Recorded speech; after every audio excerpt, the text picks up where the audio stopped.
কৰিছিলো। আল্লাহ পাকে কৈছে, তুমি মোৰ ফালে খোজ কাঢ়ি অহা, মই তোমাৰ ফালে দৌৰি যাম। তুমি মোৰ স্মৰণ কৰিবা, ময়ো তোমাৰ স্মৰণ কৰিম। আল্লাহ পাকে কৈছে, যিজন ব্যক্তিয়ে সৎ কামৰ আদেশ কৰে, অসৎ কামৰ নিষেধ কৰে, সেইজনে মোৰ প্ৰিয় বান্দা। আল্লাহ পাকে এই পৃথিৱীত বহু ৰসুলসকলক পঠাইছিল। ইয়াৰে সৰ্বশ্ৰেষ্ঠ নবী আমাৰ নবী হযৰত মুহাম্মদ মুস্তাফা সাল্লাল্লাহু আলাইহি ওয়াসাল্লাম।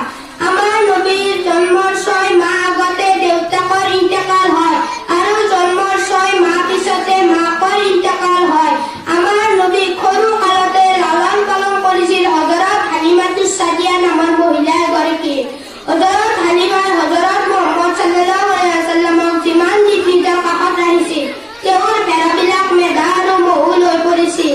আগতকৈ বেছি গাখীৰ দিব ধৰিছিল। আমাৰ নবী এটিম আছিল কাৰণে দুখীয়াসকলক ভাল পাইছিল।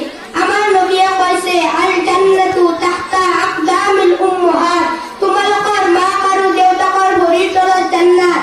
আমাৰ নবী হযৰত মুহাম্মদ সাল্লাল্লাহু আলাইহি ওয়াসাল্লামে কৈছে, যিজন ব্যক্তিয়ে 5 ওয়াক্তৰ নামাজ কায়েম হিচাপত পঢ়িব, তেওঁক আল্লাহ পাকে 5টা পুৰস্কাৰ প্ৰদান কৰিব।